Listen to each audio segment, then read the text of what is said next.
And thank you for inviting me. I've been a huge fan of yours, as you know, for a very long time. And when I became aware of you and understood what you did, I'm like, oh, I need to talk to her. And you know, one of the reasons why, because I've been doing sales for a very long time, both corporately, business to business, right? Corporate and also to consumers. I've done both. And over the course of 40 years, like this is basically all I've ever done in my life. You get to a certain point where you have such a bank of knowledge that it's easy just to overwhelm people with knowledge. Or it's how do I take it out of my head and put it in such a way that there is that understanding, that comprehension, not just I'm going to throw a bunch of skills and strategy at you, but how do I actually execute on them?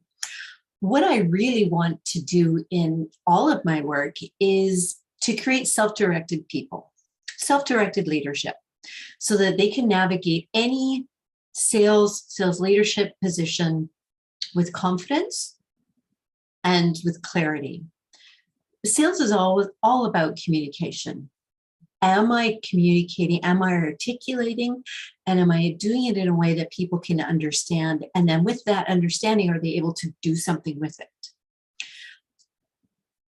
So when I first started doing corporate sales training, it was a very, very long time ago. And the way people communicated was a lot different. There was a much more disparity in knowledge where the sellers, were sharing bits of knowledge. But today's consumers are very, very intelligent.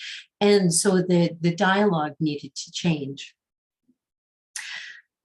Fast forward to mid 2010s with the implementation of assisted learning for salespeople. Most people in corporate sales have a tech stack. RJ, you must know this, that they've got a tech stack, that the average company has a tech stack of no less than 9 assisted technologies to help people sell. That's great, but they have all this assisted technology helping them with scripts and, say this at this time and this, that, but it doesn't transfer confidence or knowledge or experience or really understanding so that they can be that self-navigated person. So when I saw what you were doing, I'm like, oh, I definitely need to be able to communicate in a way that people can understand now.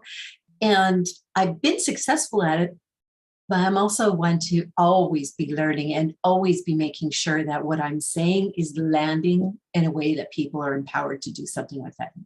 Yeah, it absolutely does. And for the audience, for those who don't know, I also have a son who's developmentally delayed and nonverbal. So that was also one of my big lessons, is that checking for understanding and checking for clarification, that people are, I hear it all the time. Does that make sense? Does that make sense? People often say that when they're presenting something. Does that make sense? How else can we change our language to make sure we're getting that feedback and understand comprehension? It made me, I think, Maggie, you were talking about RJ slowing down, but also Maggie too. Actually, across the board, everybody was talking about making sure that we're checking in and that people are really getting the message. It can be really easy to assume people understand what you're talking about. Right.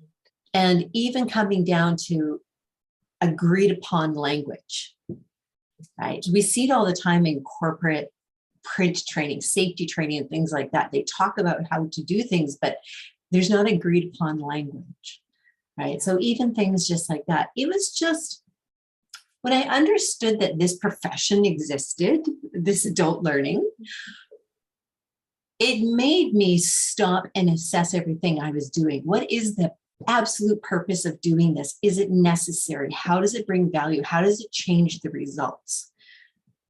And that's what I love about it, is that it made me stop and think about the other person more. It really helps, and I'm sure everybody else would agree too, it really helps with making conversations easier and lighter. Yes. And they're so much more fun. Yeah. Right? Because when everybody agrees, we don't have to spend time beating around the bush and trying to struggle on how to relate to each other. Mm-hmm. Mm-hmm. The communication becomes a thing unto itself, and it's all about that goal and that objective. It's not about trying to navigate, what do they mean by this and what do they mean by that? It's so much more streamlined. You know, the salesperson over here is like, how is it I don't have the star? We got class perfecter, we got valedictorian, you got the star. I'm like, wait a minute, something's out of line here. Just kidding, just kidding. I love humor. That's another thing that adult learning can definitely introduce the humor as well. Yeah, you know, it's very universal. I'm going to say this because I talk to hundreds of people. I mean, I've talked to hundreds of thousands of people over my career, right? And, you know, in any given day, I can talk to tens of people, I can talk to hundreds of people or whatever, right? And I see there's such a definite lack in communication. Most of us stop our communication skills at the probably high school level-ish, and then we carry that into the rest of our professional lives. But our experiences outgrow that. Yeah. Right. We experience things at a different level, but we don't have the right language and capacity to match up to where we are. So I love it because it helps people really elevate their experiences and how they're able to learn and understand and show people a different way that they can be. So I love it. I'm a big fan. Where's my star? It too.